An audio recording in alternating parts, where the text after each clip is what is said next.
বড় বড় মসজিদ, পুরা মুহররম মাস চলে গেছে, সাইয়েদনা ইমামে হুসাইনের নাম নেয় নাই। আমি বলছি না ইয়াজিদিও, কিন্তু আমি একটা মসজিদের কথা আপনাদেরকে স্মরণ করিয়ে দেই। সেটা সূরা তাওবার মধ্যে এসেছে, ওয়াল্লাযীনা ইত্তাখাযু মাসজিদান, মসজিদ না শব্দ, মাসজিদান দিরারান। আমার আল্লাহ বলেছেন যারা এই মসজিদে দেরারকে, মসজিদে দেরার তো আল্লাহ বলেছেন, তারা তো আর দেরার বলে নাই, তাদের কাছে মসজিদ, তাদের কাছে কি মসজিদ। যারা মসজিদে ঢুকেছে, মসজিদকে গ্রহণ করেছে, মসজিদকে একটা টার্গেট প্ল্যান করে এই মসজিদের যাত্রা শুরু করেছে, আমার আল্লাহ বলছে দেরারান। তারা যদিও মনে করছে এই মসজিদ দ্বীনের খেদমত করবে, আসলে এই মসজিদ দ্বীনকে বরবাদ করবে। কি কি জায়গায় বরবাদ করবে? আমার আল্লাহ বলছেন ওয়াল্লাযীনা ইত্তাখাযু মাসজিদান দিরারাও ওয়া কুফরাও ওয়া তাফরীকাম বাইনাল মুমিনিন ওয়া ইরসাদান লিমান হারাবাল্লাহ ওয়া রাসূলা। এদের মসজিদ তিনটা কারণে হয়েছে। এই মসজিদের ফাইন্যান্সিং এর পিছনে কাফেররা দাঁড়িয়ে, কি দাঁড়িয়ে? আমি বলেছি কুফরান, আপনারা বুঝেন নাই, আমি শুধু অর্থকে একটু টুইস্ট করে বলেছি, কিন্তু কেউ বলতে পারবে না, কারণ এখানে তো সবাই শুনতেছে। হ্যাঁ, হাঙ্কি পাঙ্কি করার কোনো সুযোগ নাই। আমি টুইস্ট করে বলেছি, সরাসরি বলে নাই, কিন্তু কেউ বলতে পারবে না হুজুর এটা অর্থ ভুল হয়েছে। আমার আল্লাহ বলছেন এটা মসজিদ, কিন্তু এটা দেরার, এটা ক্ষতি করবে উম্মতে মুসলিমার। এটার পিছনে ব্যাকআপ আছে কাফেরদের। এরা করেছে কেন? ওয়া তাফরীকাম বাইনাল মুমিনিন, মুসলমান বাড়িতে বাড়িতে, গ্রামে গ্রামে মানুষের মধ্যে কি তৈরি করার জন্য? বিভেদ এবং ফিতনা তৈরির জন্য। ওয়া ইরসাদান লিমান হারাবাল্লাহ ওয়া রাসূলা, যারা আল্লাহ আল্লাহ রাসূলের বিরুদ্ধে যুদ্ধ করে তাদেরকে কি দেওয়ার জন্য? সহায়তা দেওয়ার জন্য। ওসমানিয়া খেলাফত পতন হয়েছে, কারা করেছে? বাইরের বিশ্ব। বাইরের বিশ্বের কোন মায়ের সাহস আছে আমাদের মুসলিম মিল্লাত যখন পুরা পৃথিবী শাসন করছে মুসলিম মিল্লাতের সামনে দাঁড়ানো? না, তারা সরাসরি দাঁড়ায় নাই, মাঝখান থেকে আমাদের মতো দাড়িওয়ালা, টুপিওয়ালা, পাঞ্জাবিওয়ালা, নামাজ পড়নেওয়ালা সবাইকে সিলেক্ট করে সামনের কাতারে তাদেরকে দাঁড় করিয়ে দিয়েছে। বুঝতে পেরেছেন? এরা কি করেছে? ওসমানিয়া খেলাফতের পতন হয়েছে, তারা রাষ্ট্র ক্ষমতায় এসেছে, এসে তাদেরকে পিছন থেকে যেভাবে ব্যাকআপ করে গাইডলাইন দেওয়া হয় সেই আন্দাজে তারা আমল করেছে, করছে। ভবিষ্যতের কথা আল্লাহ পাক জানেন, ভবিষ্যতের কথা আল্লাহ পাক জানেন। তাইলে এই যে মসজিদ, ক্ষতির মসজিদ, মুসলিম উম্মতের ঐক্য বিনষ্টের মসজিদ, আল্লাহ আল্লাহ রসুলের বিরুদ্ধে যারা কাজ করে তাদেরকে সহায়তা করার মসজিদ, সেই মসজিদ আমার নবীর যুগে করেছে, পরবর্তী যুগে কি বন্ধ করে দিয়েছে? ও ভাই, নবী থাকতে করেছে। তারা জানে সদা সর্বদা আমার নবীর উপর আমার আল্লাহ ওহী নাজিল করেন। এত বড় সাহস আমার নবী থাকাকালীন করেছেন, আর আমার নবী দুনিয়া থেকে চলে যাওয়ার পরে বন্ধ করে দিয়েছে? বন্ধ করে নেই। আমি জমিতুল ফালাত আপনাদেরকে বলি নাই, এই সন্তানদেরকে জানানো দরকার। আপনি বলছেন আমি সুন্নি না, আমি মুসলমান, তো ইয়াজিদের ক্ষেত্রে ওই তাবুতেও মুসলমান, এই তাবুতেও মুসলমান। হযরত আলীকে যিনি শহীদ করেছেন সেই খবিসও মুসলমান দাবি করেছে। ফারুক আজমকে শহীদ করা ব্যক্তিও মুসলমান দাবি করেছে। হযরতে উসমানে গানি, তাকে যিনি শহীদ করেছেন সেও নিজেকে মুসলমান দাবি করেছে। নুরুল ইসলাম ফারুকি সাহেবকে যিনি হত্যা করেছেন, শহীদ করেছেন, সেও নিজেকে মুসলমান দাবি করে। আমি কনফিউজ হয়ে গেছি না, আমি কোথায় যাব? আমার সন্তান যদি জিজ্ঞেস করে বাবা দুই ব্যক্তি তো শুদ্ধ হতে পারে না, হয় আজকে শনিবার নতুবা আজকে রবিবার, হয় আজকে সোমবার নতুবা মঙ্গলবার, আপনি তো বলতে পারবেন না আজকে সোমবারও আজকে মঙ্গলবারও বলতে পারবেন? তাইলে নুরুল ইসলাম ফারুকিকে যে হত্যা করেছে হয় সেই সত্য নতুবা ফারুকি সত্য, হয় ফারুক আজম সত্য নতুবা যে হত্যা করেছে সেই সত্য, হয় হযরত ইমামে হুসাইন সত্য অথবা যে হত্যা করেছে সেই সত্য। দুইজন সত্য হইতে পারে না। তো সত্য হলে সত্য কয়জন? ইমামে হুসাইন। আমার নবী যেভাবে ডাইরেকশন দিয়েছেন, আমার নবীর ডাইরেকশন অনুযায়ী ইমামে হুসাইন সত্য। ইমাম হুসাইন সত্য হলে আরেকজন কি? মিথ্যা। যেহেতু একজন মাজলুম আরেকজন জালেম, এখন যেই জালেম সেও বলছে দোকান আমার, মাজলুমও বলছে দোকান আমার, এখন দোকান কার? আপনারা বুঝতে পেরেছেন? আমার নবী বলছে দোকান মাজলুমের, দোকান কি? মাজলুমের। আমার আল্লাহ বলছে দোকান মজলুমের, ইন্নাল্লাহ মাস সাবিরিন। আমার আল্লাহ বলছেন আমি ধৈর্যশীলদের সাথে থাকি। তো কারবালার প্রান্তরে ধৈর্য ইয়াজিদের তাবুতে ছিল না ইমাম হুসাইনের তাবুতে ছিল? যেই মারে সেই ধৈর্যশীল হয় না, যে মায়ের খাই সেই ধৈর্যশীল হয়। এগুলা বোঝার জন্য কলেজ ইউনিভার্সিটিতে পড়তে হয়। আল্লাহ এতটুকুন বিবেক বুদ্ধি তো আমাদেরকে দান করেছেন। বাস আমরা শেষের দিকে তো বসতে চাচ্ছিলাম, এখানে ইয়েজিদিয়ত প্রচারকারী মসজিদও আছে, সেটার সংখ্যা অনেক বেশি। আর হুসাইনিয়ত প্রচারকারী মসজিদও আছে, সংখ্যায় চট্টগ্রামে বেশি, বাইরে কম। আমাদের শুকরিয়া আল্লাহর দরবারে যে এই মসজিদটা যেন আল্লাহ কিয়ামত পর্যন্ত কোন ইয়েজিদি শকুনের চোখে যেন এই মসজিদ না পড়ে। কোন ইয়েজিদি আদর্শ লালনকারী ব্যক্তি যদি এই মসজিদের দিকে চোখ তুলে তাকায়, আমার আরশে আজিমের খোদা যেন যথাযথ ব্যবস্থা গ্রহণ করেন। আমিন বলেন সবাই। সবাই মিলে দুরূদ শরীফ পড়ি এক দুইবার। বাইরে অত্যন্ত গরম, আমরা যদিও ফ্যানের নিচে বসেছি, আমাদের ভাইয়েরা অনেক কষ্ট করতেছেন বাইরে। আমার মাথায় আছে আমরা খুব সংক্ষিপ্ত আকারে অন টাইমে যেভাবে আপনারা শেষ করেন, হয়তো 5-10 মিনিট সর্বোচ্চ ইদার উদার হবে ইনশাআল্লাহ। সবাই দুরূদ শরীফ পড়ি। সালাতুন ইয়া রাসূলুল্লাহ আলাইকুম সালামুন ইয়া হাবিবাল্লাহ আলাইকুম। একটু বসে যাবে সবাই, অসুবিধা হবে না। আওয়াজ না করি, আমরা আওয়াজ না করি, সবাই বসে যাবে। এদিকে তাকাবেন সবাই। আমাদের বেটা আপনারা যারা আছেন সেট করে বসে যান, পিছনের লোক দেখছেন আপনাদের জন্য। খাকে ইয়াসরে আজদো আলম খুশতরাজ এ খনক শহরি কে आजा दिलबरा सलातुन या रसूल अल्लाह अलैकुम सलामुन या हबीब अल्लाह अलैकुम नुस्खाए को नैन रादी बाचा जुमला आलम बंदगावो ख्वाजा सलातुन या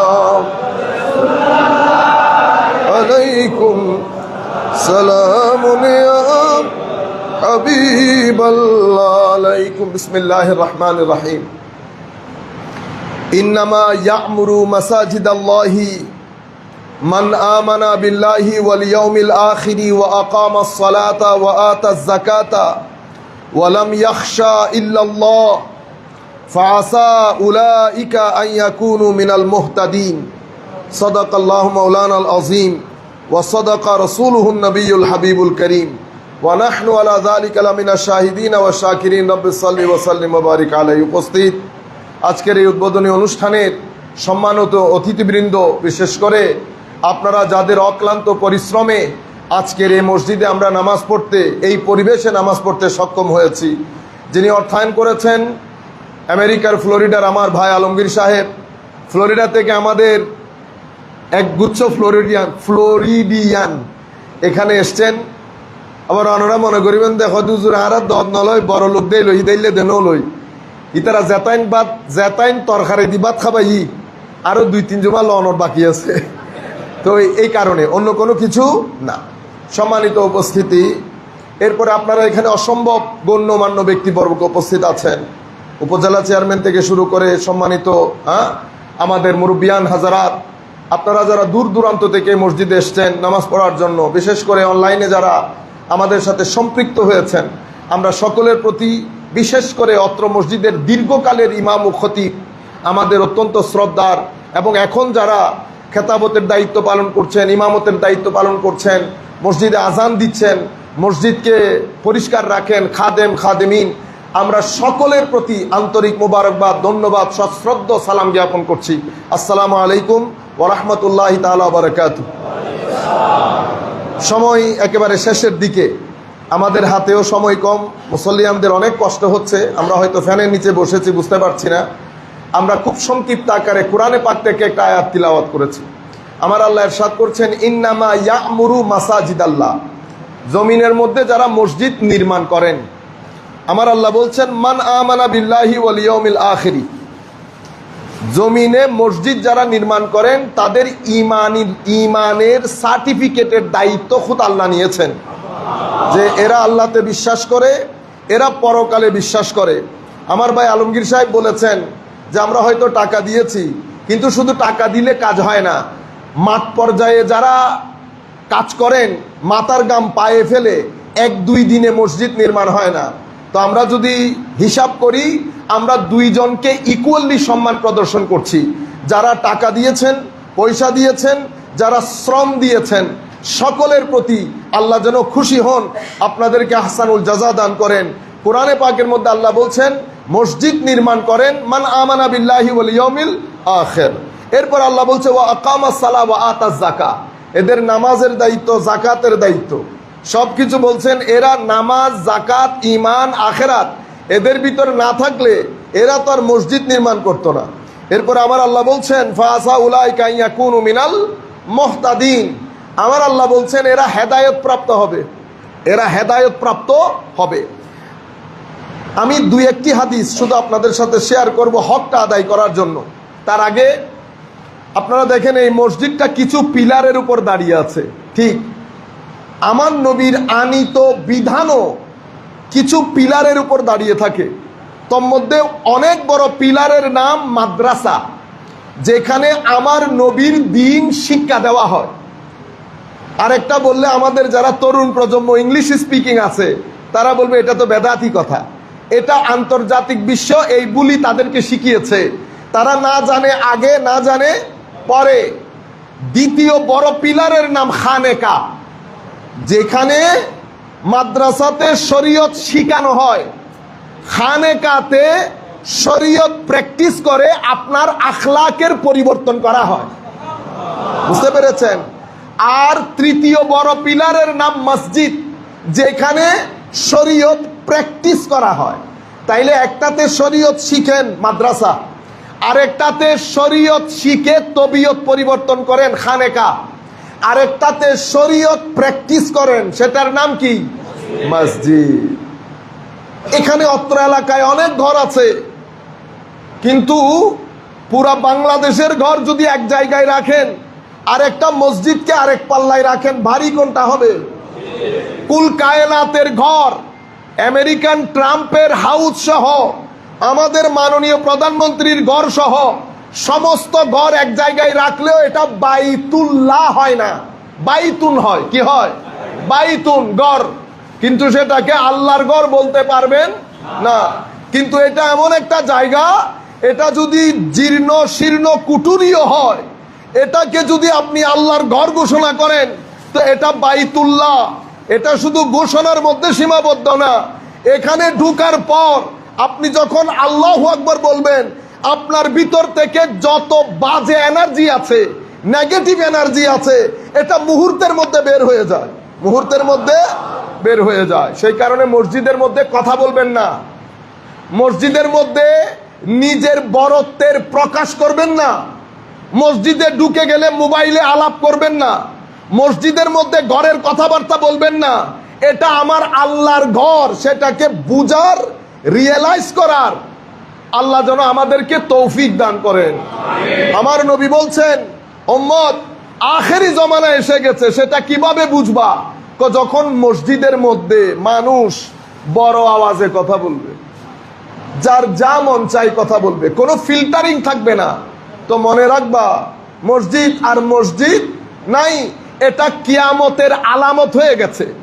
এখন আপনারা, আমরা এই এলাকার যারা বসবাস করি, তারা কি মসজিদকে কিয়ামতের আলামত বানাবো? এই কাজ করিয়েন না। কেন করবেন না? আমরা এমনি মসজিদে আসি, চলে যাই, আসলাম, চলে গেলাম, ঘটনা সেরকম না। কিন্তু আপনি এই যে আল্লাহ সবাইকে এই রোগ থেকে পানা দান করুক, সবাই বলেন আমিন। আল্লাহ দুশ্মনকেও পানা দান করুক, সবাই বলেন আমিন। মানুষের যখন কিডনি ডিস্টার্ব হয়, ডায়ালিসিস করেন না আপনারা? ডায়ালিসিস করলে কি হয়? আপনার রক্তগুলো বের করে, এটাকে পিউরিফাই করে, আবার আপনার ভিতরে ইন করে দেয়। এটাই তো ডায়ালিসিস। এটা হচ্ছে রুহানি ডায়ালিসিসের জায়গা। মসজিদ রুহানি ডায়ালিসিসের জায়গা। আপনি যখন এখানে আসবেন, এখানে গীবত, হিংসা, অহংকার, গালিগালাজ, অনেক এনার্জি নিয়ে, নেগেটিভ রক্ত নিয়ে আপনি মসজিদের ভিতরে ঢুকেছেন। শুধু বলেছেন, আল্লাহ পিছনে যা করেছি তুমি ক্ষমা করে দাও, আমি তোমার ঘরে আসছি। তোমার ঘরে, আমার ঘরে বললে এক ধরনের, আমি যখন বলি আল্লাহ তোমার ঘরে আসছি, আমার আল্লাহ লজ্জায় পড়ে যান। হায় হায় হায়। ঘরে এসে মানুষ যখন একজন আরেকজনের কাছে সরি বলে দেয়, আপনার চোখের পানি এসে যায় না? তখন কি বলেন? এতদিন বলছেন সরি নহইলে তু সিয়ারও চাইতেন না, বলছেন না? কিন্তু ঘরে এসে যখন সরি বলেছে, চোখের পানি ছেড়ে দিয়ে বলতেছেন সরি লাগবে না, তুই বয় আমার ভাই। তো মানুষের মধ্যে যদি সরির এত জজবা, তো যিনি সরির সিস্টেম দিয়েছেন ওনার নাম আল্লাহ, তো উনার ভিতরে কি জজবা থাকবে চিন্তা করে দেখেন।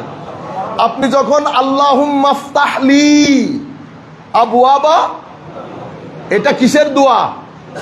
মসজিদে ঢুকার দোয়া। আগে পিছে আর কিছু আছে? আছে তো অনরত উল্টো ফুল্টো আইজার গুনি সারিমিকে। এটা শুধু মসজিদ না, এটা হুসাইনি মসজিদ। বাংলাদেশে আরো মসজিদ আছে। অসংসদীয় শব্দ হয়ে যাচ্ছে, কিন্তু অনেক সময় আপনাদেরকে বোঝানোর জন্য বলতে হয়। তবু আমি একটু রেখে রেখে বলি, যেন আপনারা বুঝে নেন। সব সময় বলে ফেললে মসজিদে কিছু শব্দ ইউজ করা যায়, কিছু শব্দ ইউজ করা যায়, ফিল্টার করে করে কথা বলতে হয়। বলতে চাইতেছিলাম, মসজিদ আছে, ধানমন্ডিতে আছে, গুলশানে আছে, আরো বড় বড় জায়গাগুলোতে আছে বড় বড় মসজিদ। পুরা মুহররম মাস চলে গেছে, সাইয়েদনা ইমামে হুসাইনের নাম নেই নাই। আমি বলছি না ইয়াজিদিও, কিন্তু আমি একটা মসজিদের কথা আপনাদেরকে স্মরণ করিয়ে দেই। সেটা সূরা তাওবার মধ্যে এসেছে, ওয়াল্লাযীনা ইত্তাখাযু মাসজিদান, মসজিদ না শব্দ, মাসজিদান দিরারান। আমার আল্লাহ বলেছেন, যারা এই মসজিদে দেরারকে, মসজিদে দেরার তো আল্লাহ বলেছেন, তারা তো আর দেরার বলে নাই, তাদের কাছে মসজিদ, তাদের কাছে কি মসজিদ। যারা মসজিদে ঢুকেছে, মসজিদকে গ্রহণ করেছে, মসজিদকে একটা টার্গেট প্ল্যান করে এই মসজিদের যাত্রা শুরু করেছে, আমার আল্লাহ বলছে দেরারান। তারা যদিও মনে করছে এই মসজিদ দ্বীনের খেদমত করবে, আসলে এই মসজিদ দ্বীনকে বরবাদ করবে। কি কি জায়গায় বরবাদ করবে? আমার আল্লাহ বলছেন, ওয়াল্লাযীনা ইত্তাখাযু মাসজিদান দিরারাও ওয়া কুফরাও ওয়া তাফরীকাম বাইনাল মুমিনিন ওয়া ইরসাদান লিমান হারাবাল্লাহ ওয়া রাসূলা।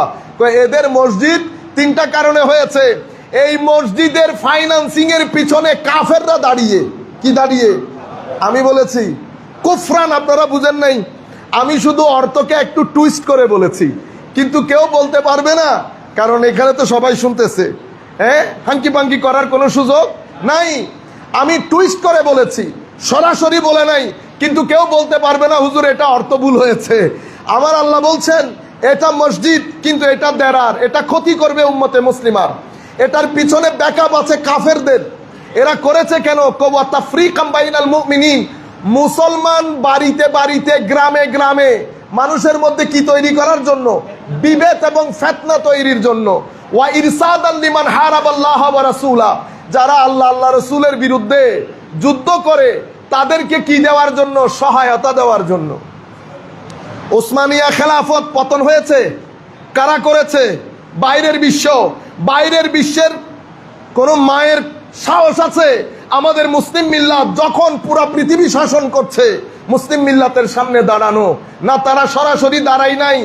মাঝখান থেকে আমাদের মতো দাড়িওয়ালা, টুপিওয়ালা, পাঞ্জাবিওয়ালা, নামাজ পড়নেওয়ালা সবাইকে সিলেক্ট করে সামনের কাতারে তাদেরকে দাঁড় করিয়ে দিয়েছে। বুঝতে পেরেছেন? এরা কি করেছে? ওসমানিয়া খেলাফতের পতন হয়েছে, তারা রাষ্ট্র ক্ষমতায় এসেছে, এসে তাদেরকে পিছন থেকে যেভাবে ব্যাকআপ করে গাইডলাইন দেওয়া হয় সেই আন্দাজে তারা আমল করেছে, করছে। ভবিষ্যতের কথা আল্লাহ পাক জানেন। ভবিষ্যতের কথা আল্লাহ পাক জানেন। তাইলে এই যে মসজিদ, ক্ষতির মসজিদ, মুসলিম উম্মতের ঐক্য বিনষ্টের মসজিদ, আল্লাহ রসুলের বিরুদ্ধে যারা কাজ করে তাদেরকে সহায়তা করার মসজিদ, সেই মসজিদ আমার নবীর যুগে করেছে, পরবর্তী যুগে কি বন্ধ করে দিয়েছে? ও ভাই, নবী থাকতে করেছে। তারা জানে সদা সর্বদা আমার নবীর উপর আমার আল্লাহ ওহী নাজিল করেন। এত বড় সাহস আমার নবী থাকাকালীন করেছেন, আর আমার নবী দুনিয়া থেকে চলে যাওয়ার পরে বন্ধ করে দিয়েছে? বন্ধ করে নেই।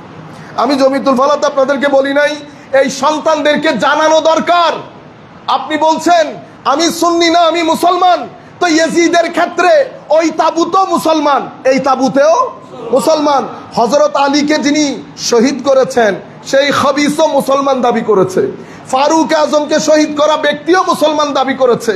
হযরতে উসমানে গানি, তাকে যিনি শহীদ করেছেন, সেও নিজেকে মুসলমান দাবি করেছে। নুরুল ইসলাম ফারুকী সাহেবকে যিনি হত্যা করেছেন, শহীদ করেছেন, সেও নিজেকে মুসলমান দাবি করে। আমি কনফিউজ হয়ে গেছি না, আমি কোথায় যাব? আমার সন্তান যদি জিজ্ঞেস করে, বাবা দুই ব্যক্তি তো শুদ্ধ হতে পারে না, হয় আজকে শনিবার নতুবা আজকে রবিবার, হয় আজকে সোমবার নতুবা মঙ্গলবার, আপনি তো বলতে পারবেন না আজকে সোমবারও আজকে মঙ্গলবারও বলতে পারবেন? তাইলে নুরুল ইসলাম ফারুকীকে যে হত্যা করেছে, হয় সেই সত্য নতুবা ফারুকী সত্য, হয় ফারুক আজম সত্য নতুবা যে হত্যা করেছে সেই সত্য, হয় হযরত ইমামে হুসাইন সত্য অথবা যে হত্যা করেছে সেই সত্য। দুইজন সত্য হইতে পারে না। তো সত্য হলে সত্য কয়জন? ইমামে হুসাইন। আমার নবী যেভাবে ডাইরেকশন দিয়েছেন, আমার নবীর ডাইরেকশন অনুযায়ী ইমামে হুসাইন সত্য। ইমাম হুসাইন সত্য হলে আরেকজন কি? মিথ্যা। যেহেতু একজন মাজলুম আরেকজন জালেম, এখন যেই জালেম সেও বলছে দোকান আমার, মাজলুমও বলছে দোকান আমার, এখন দোকান কার? আপনারা বুঝতে পেরেছেন? আমার নবী বলছে দোকান মাজলুমের। দোকান কি? মাজলুমের। আমার আল্লাহ বলছে দোকান মাজলুমের। ইন্নাল্লাহা মাআস সাবিরিন। আমার আল্লাহ বলছেন আমি ধৈর্যশীলদের সাথে থাকি। তো কারবালার প্রান্তরে ধৈর্য ইয়েজিদের তাবুতে ছিল না ইমাম হুসাইনের তাবুতে ছিল? যেই মারে সেই ধৈর্যশীল হয় না, যে মায়ের খাই সেই ধৈর্যশীল হয়। এগুলা বোঝার জন্য কলেজ ইউনিভার্সিটিতে পড়তে হয়। আল্লাহ এতটুকুন বিবেক বুদ্ধি তো আমাদেরকে দান করেছেন। বাস, আমরা শেষের দিকে তো বসতে চাচ্ছিলাম। এখানে ইয়েজিদিয়ত প্রচারকারী মসজিদও আছে, সেটার সংখ্যা অনেক বেশি। আর হুসাইনিয়ত প্রচারকারী মসজিদও আছে, সংখ্যায় চট্টগ্রামে বেশি, বাইরে কম। আমাদের শুকরিয়া আল্লাহর দরবারে যে এই মসজিদটা যেন আল্লাহ কিয়ামত পর্যন্ত কোন ইয়েজিদি শকুনের চোখে যেন এই মসজিদ না পড়ে। কোন ইয়েজিদি আদর্শ লালনকারী ব্যক্তি যদি এই মসজিদের দিকে চোখ তুলে তাকায়, আমার আরশে আজিমের খোদা যেন যথাযথ ব্যবস্থা গ্রহণ করেন। আমিন বলেন সবাই। আল্লাহ এটাকে মারকাজে হুসাইনিয়ত, মারকাজে আহলে সুন্নাহ ওয়াল জামাহ হিসেবে এবং সত্যিকার দ্বীনের প্রচার কেন্দ্র হিসেবে কিয়ামত পর্যন্ত যেন আল্লাহ এটাকে কবুল করেন। কারণ যে তিনটা পেরেক দিয়ে আল্লাহ দ্বীনকে ধরে রাখেন, পাহাড় তুলে দিলে পৃথিবী থাকবে, সেজন্য পৃথিবীকে, পাহাড়কে পৃথিবীর পেরেক বলা হয়েছে। সেইভাবে দ্বীনের পেরেক তিনটা: মাদ্রাসা, মসজিদ এবং খানেকা। খানেকা যদি তুলে দেন তো বাইরে ঘর থাকবে, ভিতরে কিছু নাই। শরীয়ত পড়বে, মাদ্রাসার মধ্যে দুনিয়ার বদমাশি সব করবে। কেন? খানেকা বন্ধ করে দিয়েছেন। যেখান থেকে আখলাক পরিবর্তনের কথা সেটাই বন্ধ করে দিলেন, শুধুমাত্র শরীয়ত রেখেছেন। আমাদেরকে দেখতেছেন না, কথা একটা সত্য বললে তিনটা মিথ্যা বলি কিনা? কেন? শরীয়ত শিখেছি, তরিকত শিখি নাই। যাই হোক, একটা হাদিসে পাক বলে আমার আল্লাহ নবী বলছেন পৃথিবীর মধ্যে সবচেয়ে উত্তম জায়গার নাম কি বলেন তো? মসজিদ। সবচেয়ে খারাপ জায়গা বাজার, যেখানে গিয়ে আমরা সকাল সন্ধ্যা বসে থাকি। বাজারের মধ্যে যাওয়া, বিশেষ করে 40 বছর যাদের হয়ে গেছে, আমাকে যারা মহব্বত করেন, দূর দূরান্ত থেকে এটা এসেছেন, বেটা এই মহব্বতের 3 পয়সার কোনো দাম নাই। যারা দূর দূরান্ত থেকে তরুণ প্রজন্ম শুনছেন, মহব্বত শুধু মুখের বিষয় না, পাঞ্জাগানা নামাজ পড়বেন না, তিলাওয়াতে কোরআন করবেন না, দরুদ পড়বেন না, আউলিয়ায়ে কেরামের মাজার জিয়ারত করবেন না, মানুষের সাথে বেয়াদবি করবেন, বড়দেরকে সাথে বেয়াদবি করবেন, আত্মীয় স্বজনের খবর রাখবেন না, বোনের সম্পদ দিবেন না। এই মহব্বত না দুনিয়াতে, না কবরে, না আখেরাতে কোনো কাজে আসবে। মহব্বত তখন কাজে আসে যখন মহব্বত ব্যক্তিকে হায়া দান করে, হায়া দান করে, হায়া দান করে। মহব্বত যখন ব্যক্তিকে মসজিদমুখী করে, মহব্বত যখন ব্যক্তিকে এখলাসমুখী করে, তখন মহব্বতের দাম আছে। 40 বছর আমাদের যাদের হয়ে গেছে, আমরা বাজারে সময় কাটাবো না, বাজারে সময় কাটাবো না, মসজিদমুখী হবেন, মসজিদমুখী হবেন। নামাজ ছেড়ে দিলে আপনার সন্তানরা ডিপ্রেসড হবে, মানসিকভাবে অসুস্থ হবে। কবরের কথা অনেক পরে, কবরে কি হবে আল্লাহ দেখবেন। কিন্তু মসজিদ যদি ছেড়ে দেন, মাজার যদি ছেড়ে দেন, দিন যদি ছেড়ে দেন, নবীর রওজা যদি ছেড়ে দেন, কাবাতুল্লাহ যদি ছেড়ে দেন, ভিতর থেকে শান্তি পাবেন না। ওই আমেরিকা থেকে যারা আসছে তাদেরকে জিজ্ঞেস করেন, এত টাকা পয়সা বিলিয়ন মিলিয়ন ডলার নিয়ে ঘরের মধ্যে শান্তি প্রতিষ্ঠা করতে ব্যর্থ হয়েছে, জানেও না পরবর্তী প্রজন্ম মুসলমান থাকবে কিনা। সেই পর্যায়ে কঠিন রিস্কের মুখোমুখি। কেন? আমার নবীকে পিছ দিয়ে, টাকা পয়সা দিয়ে সমাজের মধ্যে শান্তি প্রতিষ্ঠা করবেন, স্যুট বুট পরে সুন্দর সুন্দর টকশোতে কথা বলে মহালাস, এটা অসম্ভব। যেটা আমেরিকা পারে নাই, যেটা ইংল্যান্ড পারে নাই। দ্বীনের পথে আসেন, দরুদের পথে আসেন। সত্যিকার সুন্দর, সমৃদ্ধ, ব্যালেন্সড, ডিসিপ্লিন, শৃঙ্খলাপূর্ণ জীবন যদি চান, মসজিদ বাদে, মাদ্রাসা খানেকা বাদে, সবাইকে মাদ্রাসায় পড়তে বলছি না। আর কথা যখন উঠেছে, আরেক মিনিট এটাও বলে ফেলি, ফুয়াগ্য মাদ্রাসা দি বিকিলে দিন দে, শরীয়ত বদনাম করি বেল্লাই নাকি শরীয়ত সরি বেল্লাই? আমাকে একজন বলতেছে, হুজুর বেশি বেশি ভূমিকম্প হচ্ছে, দোয়া করেন। আল্লাহ দোয়া করেন কিছু মাদ্রাসা যেন কি হয়ে যায়, কি হয়ে যায়। এত মাদ্রাসার দরকার? এখন ফতোয়া দিয়ে দিবে, কই তো কুফরের কথা বলে ফেলেছে।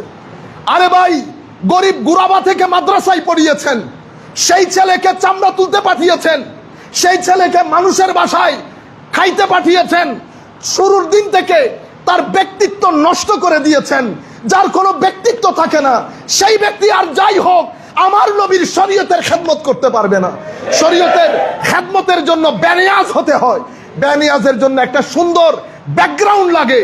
হযরতে আল্লামা ইকবাল বলছেন, হায় হায় হায়, মাদ্রাসায় পড়েছি, যাকাত ফিতরা খেয়েছি, হ্যাঁ, কাহা সে আয়ে সাদা লা ইলাহা ইল্লাল্লাহ, এই জবান থেকে লা ইলাহা ইল্লাল্লাহর স্লোগান আসতে পারে না। সেজন্য মাদ্রাসার ছেলেদেরকে বলবো, মানুষের বাড়িতে দাওয়াত পড়া বন্ধ করে দেন।